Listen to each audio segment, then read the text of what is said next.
The contract talks between the Glendale Teachers Association and the Glendale Unified School District are regulated by rules established in the Educational Employment Relations Act of 1976. The EERA defines collective bargaining as meeting and negotiating in good faith on matters that fall within the scope of representation, which means in a practical sense, anything related to wages and benefits, hours, and many of our working conditions.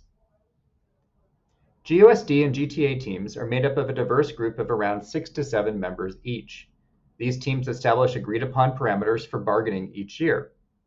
Here's what bargaining at the table actually looks like. First, both teams write proposals, then they present these proposals at the table. They explain them to one another, and they address questions that the other side raises. Then both teams leave the table and return back to their individual groups. At this point, these proposals are discussed, and sometimes they are countered back at the table again.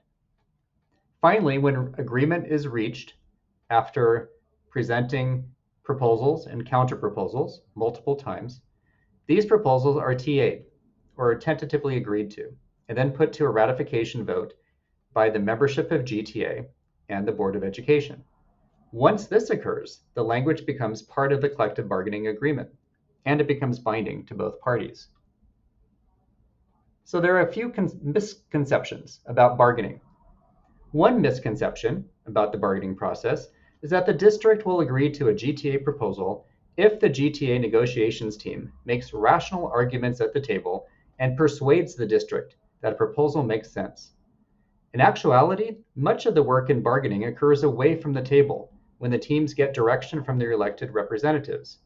In GTA's case, this is the GTA Board of Directors, which decides what proposals to present, counter, accept, and reject. In the district's case, this is the Board of Education, which decides what proposals to present, counter, accept, and reject. If the Board of Education does not want to agree to a GTA proposal, no amount of argument at the negotiations table will produce a fair settlement. Now, another misconception is that the bargaining process does not allow for several issues at once to be discussed. In other words, if GTA's team makes a proposal about providing childcare for its members, or if GTA's team makes a proposal about the TK program in GUSD, doing so will hinder bargaining the topic of wages. In actuality, because so much of the actual work in bargaining occurs away from the table, both sides are able to pass multiple proposals on several issues at once without slowing discussion of any of these items. The parties often reach a point where they are unwilling to move toward each other on wages, but they can still make progress on other issues.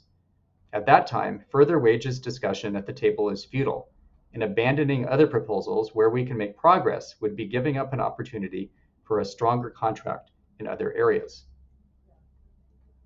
Salary, benefits, and class size are the bargainable items that usually take the most time to resolve, as these three items impact how the district allocates its funding sources.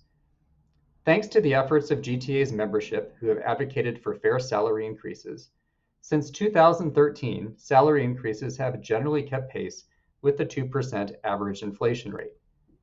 However, as we all have felt while shopping at the grocery store or filling our tank at the gas station, during this past year, inflation has risen to levels not seen since the 1970s and 80s.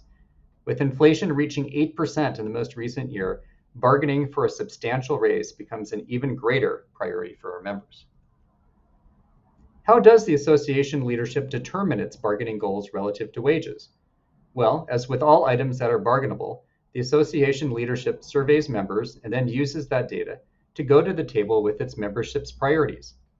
This year, members prioritized wages over other bargainable items.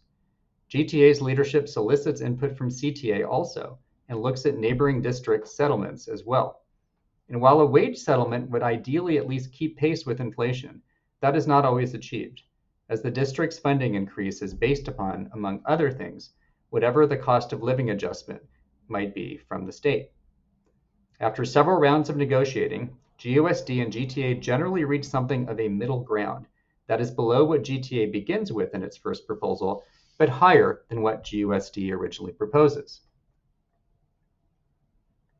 When evaluating GUSD's wage offer, it helps to look at GUSD's wage offer in the context of other settlements in neighboring Los Angeles County districts.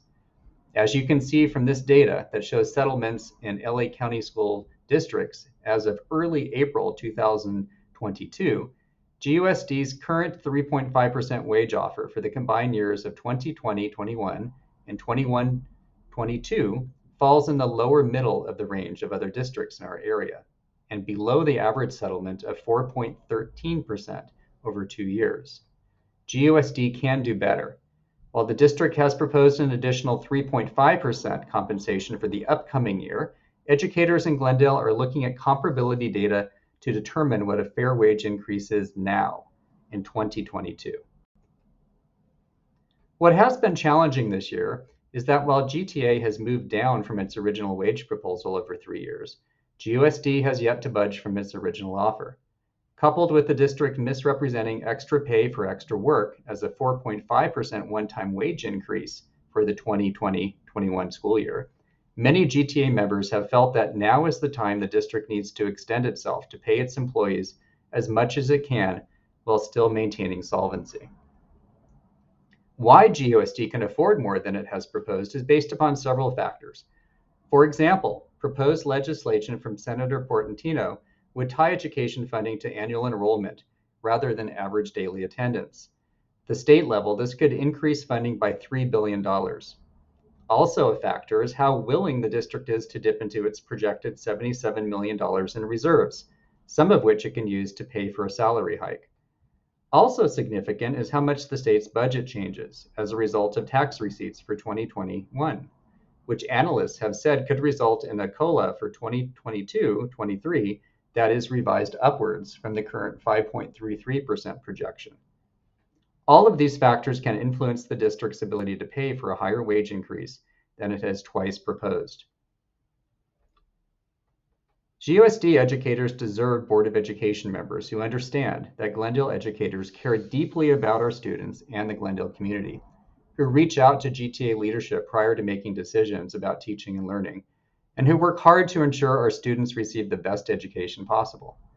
Electing to the Board of Education members who have either already exhibited these qualities or who bring to the table experience and ideas which will ensure educators in Glendale are fairly compensated will go a long ways towards moving the needle in our current contract talks.